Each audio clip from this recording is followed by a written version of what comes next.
Hello, my name is Courtney Bean, and I am the Elementary ELA Literacy Specialist for Forsyth County Schools. I'm delighted to have this opportunity to talk with you about our new and improved ELA portion of our elementary report card and how you can best interpret your students' results. First, I want to speak briefly about the cognitive process of learning to read. Our brains were not designed to learn to read. Instead, they were designed for spoken language. There's an area in the back left hemisphere of your brain that, when you're born, is responsible for the visual processing of faces only, which makes good sense, right? I have to know the face that is attached to the body that will feed me if I want to stay alive. Once a human being learns to read, that shifts over to the right hemisphere, and that same area of the brain becomes responsible for the visual processing of letters only. Isn't it fascinating to consider that your child's teacher is actually changing your child's brain structure as they learn to read? This image is Scarborough's reading rope, a well-researched and long relied upon model for reading. Notice that it is made of two main parts: word recognition and language comprehension.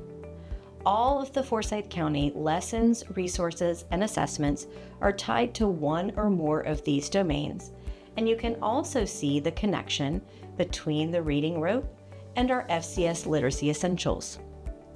Our new report card is also built to match our Literacy Essentials and Scarborough's reading rope.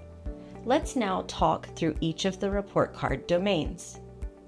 In kindergarten and first grade, you'll see a category called phonological and phonemic awareness. In this domain, we are teaching students to hear the individual sounds in words. It's important to note that the vast majority of people who struggle to decode have a phonological memory weakness or gaps in their phonemic awareness skills. We in Forsyth County explicitly teach these skills using Hegarty phonemic awareness. In 2nd through 5th grade, phonemic awareness is subsumed into the category of phonics and spelling. Typically, developing readers will have mastered their phonemic awareness skills by the end of 1st grade, but students who still need to work in this area will strengthen those skills at the same time that they work on phonics skills. Phonics instruction helps students to match sounds to letter patterns to allow them to decode or sound out while reading and encode or sound out while writing.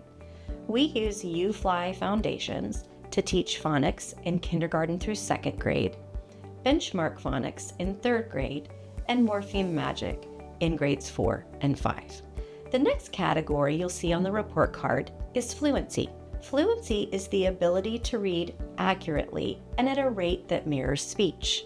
This matters because our brains are designed to comprehend at that rate of speech. In kindergarten, we begin to measure high-frequency word fluency in the 2nd quarter.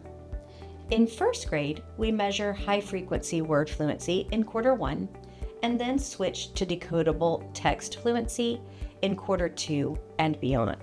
In 2nd grade and up, we measure passage fluency. This skill is directly influenced by a reader's decoding ability, and it matters tremendously because there's a direct connection between fluent reading and appropriate comprehension.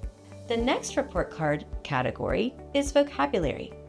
Students must have a strong receptive vocabulary in order to comprehend while reading, and a strong expressive vocabulary in order to communicate when speaking or writing. Vocabulary instruction occurs at all points in our day and across all content areas. Students are exposed to rich vocabulary through read-alouds and complex texts aligned to our science and social studies standards. A student's vocabulary will continue to grow throughout their entire life, and the best way to increase vocabulary is through abundant reading. Research has proven time and time again that the people who read the most have the strongest vocabularies. The next category on the report card is interpreting texts, and there are two subcategories: listening comprehension and reading comprehension. These two categories give us the opportunity to teach and assess how well students are comprehending while listening to a text and while reading a text independently. As you might imagine, the bulk of comprehension instruction and assessment in kindergarten and first grade focus on listening comprehension. As a student enters second grade, they will experience about half and half. So half of the instructional focus is on listening comprehension, while the other half is on reading comprehension. In third grade and beyond, the focus shifts to reading comprehension. We are systematic and explicit in teaching sentence level, paragraph level, and text level comprehension skills to all of our students. The final category on the report card is constructing texts.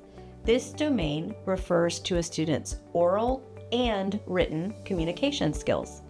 As you know, clear communication is a critical life skill for all of us.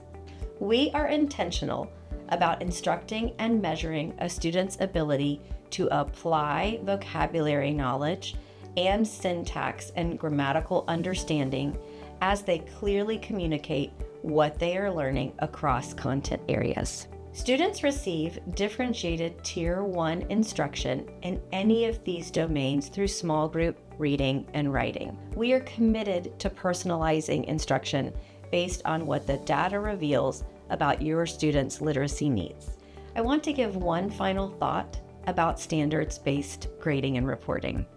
In kindergarten, you'll see categories of beginning, emerging, developing, demonstrating, and exceeding. In first through fifth grade, you will see a 1, 2, 3, or 4. In fourth and fifth grade, you will also see numeric grades by subject area. Please remember that standards-based grading and reporting honors the progression of learning. Think of it this way. When your student was an infant, they rolled over before they sat up before they crawled, and they crawled before they walked. Standards-based grading operates the same way. We wouldn't expect our students to be at a level of mastery or a 3 during their first introduction to standards at this grade level. So please don't be concerned if your child doesn't have all 3s on their quarter 1 report card. The goal is that students demonstrate mastery or receive a 3 by the end of the school year. Should you have any additional questions about your child's grades or the standards that were evaluated, please don't hesitate to see the website that is listed at the bottom of your child's report card. It is an honor and a privilege for us to partner with you in your child's literacy journey, and we look forward to the continuation of a wonderful year.